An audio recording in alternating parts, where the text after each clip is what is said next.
Fala pessoal, Gui Caiafa aqui.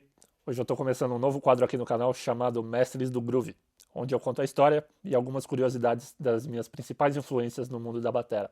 No episódio de hoje, eu vou falar sobre Gene Krupa, que foi um dos primeiros bateristas que se destacou no começo da década de 20.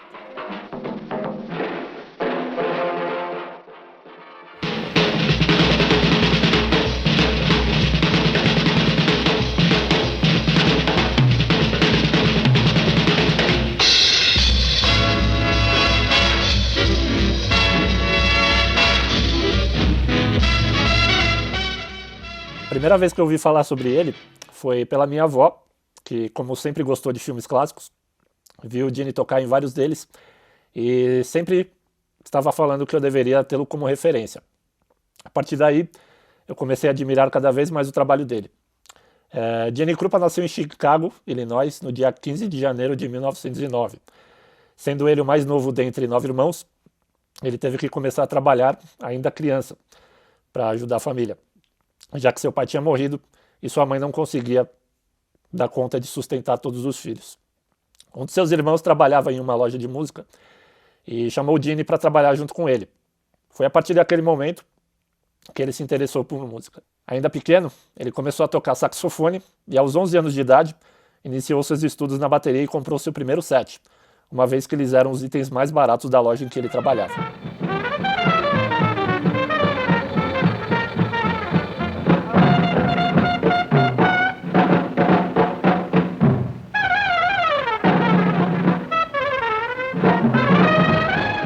Em 1821, ainda no primário... Oi? Se ele nasceu em 1909, como é que ele iniciou o estudo em 1821? Falei 1800? Tá escrito 1800. Vai pro ar isso aí. Em 1921, ainda no primário, Gene forma sua primeira banda chamada The Free Volumes. Ele ganhou o lugar por acaso, após o baterista anterior ficar doente. Durante o tempo em que ele permaneceu na banda, ele tocava aos verões em Madison, Wisconsin. Ao passar para o colegial, em 1923, Gene fez amizade com os integrantes da Austin High Gang, que incluía alguns músicos que participariam da sua primeira gravação.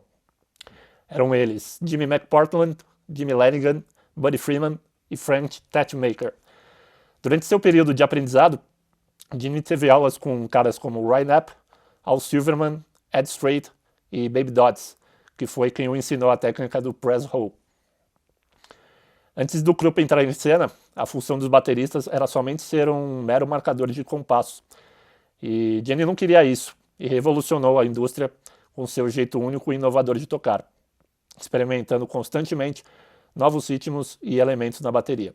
Em dezembro de 1927, ele grava uma interpretação de Nobody's Sweetheart, com o grupo Mackenzie and Condon's Chicagoans, utilizando um set inteiro de bateria. Até então, os bateristas só podiam gravar usando caixa, timbal e alguns instrumentos de percussão. Quando os engenheiros de som viram o set completo montado, eles acharam que o som de todas as peças poderiam se sobressair aos sons de todos os outros instrumentos. Gene conseguiu mudar a opinião de todos e abriu caminho para outros bateristas começarem a gravar dessa maneira.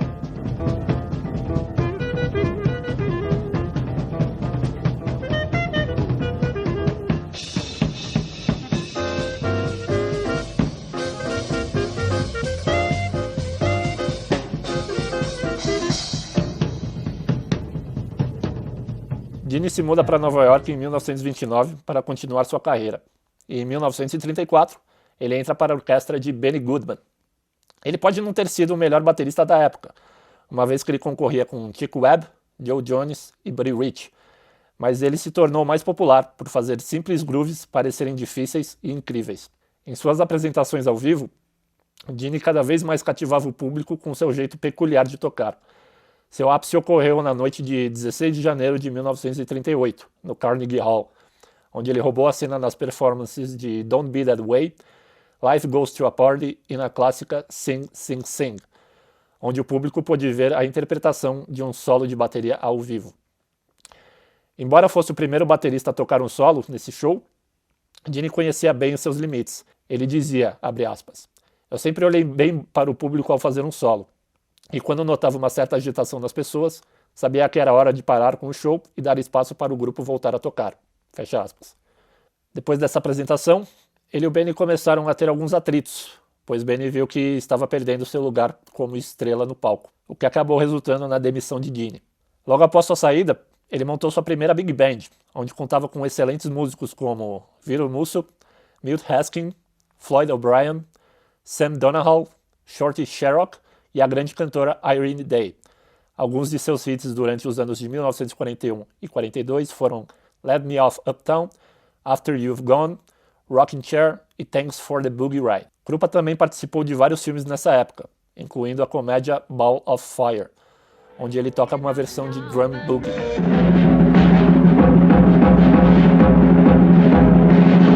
Drum boogie, the cat's a killer dealer, drum boogie. Em 1943, Gene é preso por porte de drogas e é sentenciado a 90 dias de prisão. Isso resultou em publicidade negativa e a ruptura de sua orquestra. Em setembro do mesmo ano, ele tem uma reunião com Benny Goodman, que felizmente o trouxe de volta para o mundo da música.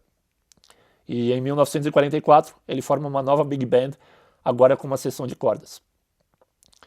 Em 1960, Gene se vê obrigado a limitar suas atividades por conta de um infarte e de uma leucemia, que debilitaram sua saúde. Entre os anos de 72 e 73, ele ainda conseguiu tocar algumas vezes com a Benny Goodman Reunion Band, antes de morrer em 16 de outubro de 1973. Em seu túmulo, Buddy Rich disse que Gene foi, abre aspas, o começo e o fim de todos os bateristas, fecha aspas. Elogio que vale dobrado, vindo de um colega e concorrente. Ao longo de sua carreira, Gene tocou com vários outros músicos, como Glenn Miller, Tommy Dorsey, Red Rooney, Buddy DeFranco, Charlie Ventura, e tornou-se o ídolo e professor de toda uma geração de bateristas. Dois de seus alunos que se destacaram foram Peter Criss, do Kiss, e Jerry Nolan, do The New York Dolls. Bom, espero que vocês tenham curtido esse episódio. Se sim, deixem seu like. Não se esqueçam de se inscrever no canal, ativar os sininhos para saberem quando tem vídeo novo. Valeu!